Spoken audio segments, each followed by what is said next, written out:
السلام علیکم ناظرین، اس ایپیسوڈ کا آغاز وہیں سے ہوتا ہے جہاں پہ لاسٹ ایپیسوڈ ختم ہوئی تھی۔ سلطان اور زگنوس پاشا شہاب الدین پاشا کی میت کے پاس کھڑے ہوتے ہیں اور نم آنکھوں سے سلطان پوچھتے ہیں یہ کس نے کیا؟ تو بالیبے کہتے ہیں بوگومیل کے ڈاکو نے سلطان، انہوں نے گھات لگا کر انہیں شہید کر دیا۔ زگنوس پاشا کہتے ہیں میرے سلطان، میں نے آج تک اپنی ذات کے لیے کچھ نہیں مانگا، اب مانگ رہا ہوں، میں انتقام چاہتا ہوں، میرا اللہ نصیب کرتا ہے تو میں اپنے ہی ہاتھوں سے کرنا چاہتا ہوں۔ مگر سلطان انہیں حوصلہ دیتے ہوئے بالیبے سے کہتے ہیں بہادر بے کو خبر بھیجو۔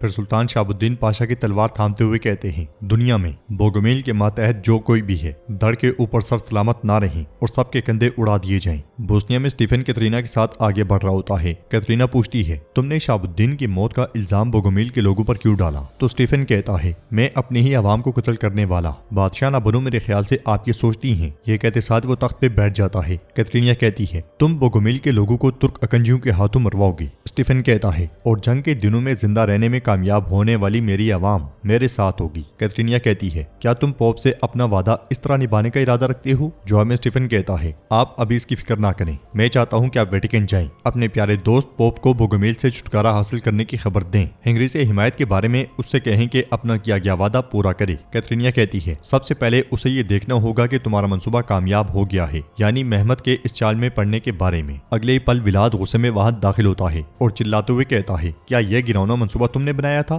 اسٹیفن کہتا ہے یہ کس قسم کی بدتمیزی ہے؟ اسٹیفن کے سپاہی آگے بڑھتے ہوئے ولاد کا راستہ روک لیتے ہیں تو ولاد کہتا ہے تم جب بھی کوئی منصوبہ بناؤ گے تو مجھے اطلاع دو گی۔ اسٹیفن کہتا ہے اپنی سلطنت سے متعلق تمام فیصلے میں خود کرتا ہوں، تم فرمانبرداری کے لیے یہاں ہو، اپنی حد سے تجاوز نہ کرو۔ کیترینا کہتی ہے اسٹیفن یہ یہاں صرف فرمانبرداری کے لیے نہیں، ہماری رہنمائی کرنے کے لیے بھی یہاں ہے۔ کیترینا کے اشارے پہ سپاہی نیزے پیچھے کر لیتے ہیں۔ کیترینا ولاد سے کہتی ہے تم محمد کو ہم سے بہتر جانتے ہو، تمہارے دماغ کو پریشان کرنے والی کیا بات ہے؟ ولاد کہتا ہے تمہارا پیارا بیٹا آگ سے کھیل رہا ہے، آگ سے کھیلنے والا شخص جل جاتا ہے ملکہ۔ یہ کہتے ساتھ ہی ولاد پلٹ جاتا ہے تو کیترینا اس سے کہتی ہے کہاں جا رہے ہو؟ جواب میں ولاد کہتا ہے آگ کو بجھانے جا رہا ہوں۔ ولاد آگے بڑھتے ہوئے محتاط انداز میں پیدری کے پاس آتا ہے اور اس سے پوچھتا ہے کیا کچھ سراغ ملا؟ جواب میں پیدری کہتا ہے بدقسمتی سے نہیں۔ دراوین بھی وہاں موجود ہوتا ہے اور ولاد کہتا ہے شہاب الدین نے یقیناً کسی جاسوس سے ملاقات کی ہوگی، میرے لیے اس جاسوس کو ڈھونڈو۔ پیدری کہتا ہے ہم نے ہر کسی سے پوچھ گچھ کی اور ایسی کوئی جگہ نہیں چھوڑی جہاں نہ دیکھا ہو ولاد۔ ولاد پوچھتا ہے آس پاس کے سرائے؟ پیدری کہتا ہے میں نے سب آدمیوں کو شامل کیا ہے، جب انہیں کسی چیز پر شبہ ہوگا تو وہ مجھے بتائیں گے۔ ولاد کہتا ہے میرے پاس اتنا وقت نہیں ہے، سرائے سے نہیں بلکہ سرائے والوں سے شروع کرو۔ یہ سنتے ساتھ ہی وہ دونوں چلے جاتے ہیں۔ ادھر زگنوس پاشا شہاب الدین پاشا کی میت کو غسل دینے کے لیے ان کے پاس موجود ہوتے ہیں اور ان کے ماتھے پہ بوسہ دیتے ہیں، پھر روتے ہوئے کہتے ہیں میرے بھائی تم کہاں جا رہے ہو؟ مجھے چھوڑ کر کہاں جا رہے ہو؟ میرا اللہ تمہیں کتنا پسند کرتا ہے کہ اس نے تمہیں شہادت کے مرتبے سے نوازا ہے میرے بھائی، اس نے تمہیں اپنی جنت کے باغیچے میں داخل کیا ہے، میرے لیے اپنے پاس جگہ کا بندوبست کرو، ٹھیک ہے؟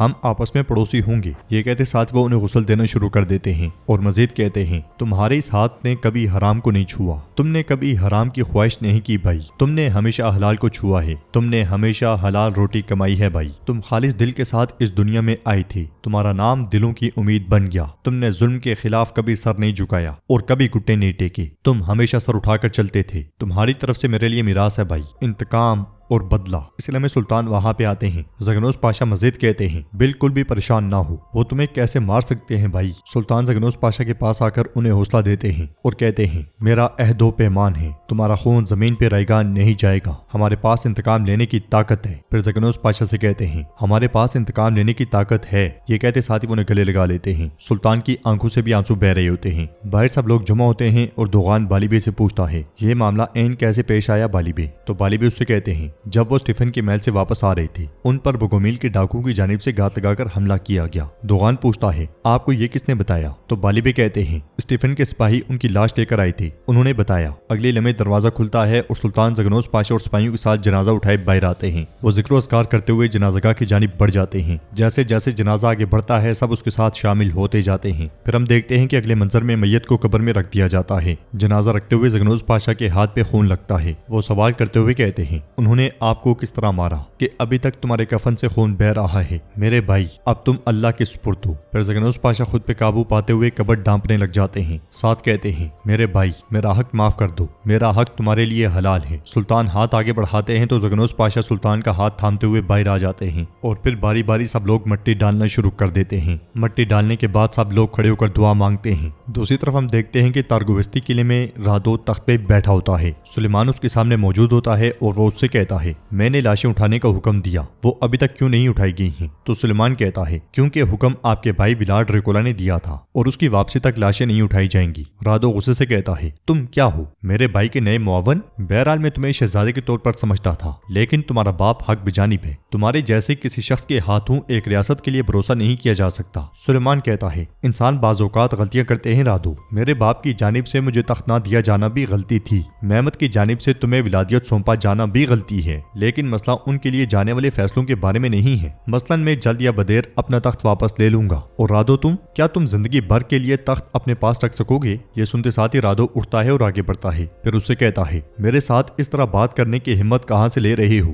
دروازہ کھلتا ہے، رادو کی ماں اندر داخل ہوتے ہوئے کہتی ہے میری جانب سے لے رہا ہے۔ یہ سن کے رادو چونک جاتا ہے اور کہتا ہے ماں؟ ادھر پیدری نے اسی سرائے والے کو پکڑا ہوتا ہے جس میں شہاب الدین پاشا گئے تھے، وہ اس سے پوچھ رہا ہوتا ہے یہاں دیکھو بوڑھے آدمی، جب شہاب الدین یہاں آیا تو کس نے اس سے بات کی؟ سرائے والا کہتا ہے میں کچھ نہیں جانتا۔ پیدری غصے سے کہتا ہے تو تم کچھ نہیں جانتے؟ یہ کہتے ساتھ وہ اس پہ ٹوٹ پڑتا ہے اور اسے دبوچتے ہوئے کہتا ہے یہاں دیکھو تم مر جاؤ گے، بتاؤ اس نے کس سے بات کی؟ سرائے والا پھر سے کہتا ہے مجھے نہیں معلوم، میں نے نہیں دیکھا۔ اس لیے میں دراوین اس کے بیٹے کو دبوچے ہوئے وہاں لاتا ہے اور کہتا ہے شاید یہ دیکھ کر تم بول پڑو۔ اپنے بیٹے کو دیکھتے ساتھ ہی وہ تڑپ جاتا ہے اور دراوین پوچھتا ہے میں تم سے آخری بار پوچھوں گا، بتاؤ شہاب الدین نے کس سے بات کی تھی؟ کچھ دیر کے بعد سرائے والا بول پڑتا ہے رکو میں بتاتا ہوں، وہ بوگومیل گاؤں کے زوکوں سے بات کر رہا تھا۔ مگر یہ سننے کے باوجود دراوین اس کے بیٹے کا گلا کاٹ ڈالتا ہے اور کہتا ہے افسوس تم نے دیر کر دی۔ یہ دیکھ کے سرائے والا تڑپ پڑتا ہے، دراوین آگے بڑھتا ہے اور اس کا گلا بھی کاٹ ڈالتا ہے۔ پیدری غصے سے کہتا ہے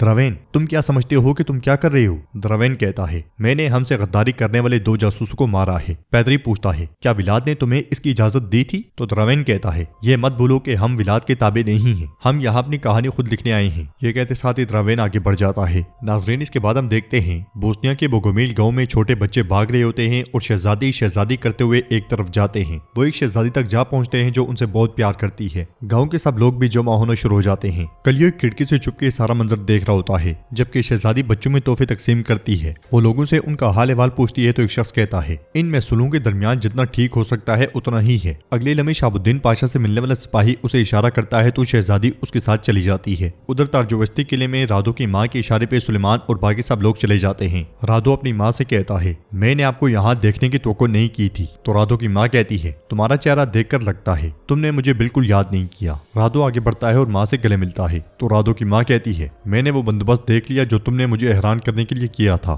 رادو کہتا ہے وہ میرا نہیں تھا، ولاد کا کیا درا ہے۔ رادو کی ماں کہتی ہے ولاد بھی کمال ہے، کسی کا استقبال کرنا خوب جانتا ہے۔ رادو پوچھتا ہے آپ اس قتل عام کو استقبال کہتی ہیں؟ تو رادو کی ماں کہتی ہے تم اب بھی نہیں سمجھتے ہے نا، یہ تخت افلاک کا دل ہے۔ دل کس چیز سے دھڑکتا ہے؟ خون سے، لیکن تم ایسے لگتے ہو کہ اس تخت کے لیے خون مہیا نہیں کر سکتے۔ رادو کہتا ہے مجھے یہاں فاتح سلطان محمد خان نے بٹھایا ہے، ہم دیکھیں گے کہ میں خون دوں گا یا بعد میں خون بہاؤں گا۔ رادو کی ماں تخت کی جانب بڑھتے ہوئے کہتی ہے اور اس وقت تک اپنے تخت پر بیٹھو، احکامات دو اور ان لاشوں کو ہٹوا دو، لیکن ولاد اس پہ سخت غضبناک ہو جائے گا۔ میرا خیال ہے کہ بوریس نے اسے پچھلی بار بہت غضبناک کر دیا تھا۔ رادو کہتا ہے ماں کیا آپ مجھے دھمکی دے رہی ہیں؟ تو اس کی ماں کہتی ہے نہیں میرے بیٹے، میں صرف تمہاری حفاظت کر رہی ہوں، کوئی ماں نہیں چاہتی کہ اس کا بیٹا کم عمری میں مر جائے، ہے نا؟ تو ناظرین اس کے ساتھ یہ ایپیسوڈ بھی اختتام پذیر ہوتی ہے۔ ویڈیو پسند آئے تو لائک کر دیں، شیئر کر دیں، سبسکرائب نہیں کیا ہوا تو سبسکرائب کرنے کے ساتھ ساتھ گھنٹی والے آئیکن کو دبانا مت بھولیں۔ ملتے ہیں انشاءاللہ نیکسٹ ویڈیو میں، تب تک کے لیے رکھیں اپنا اور اپنوں کا بہت زیادہ خیال۔ اللہ نگہبان۔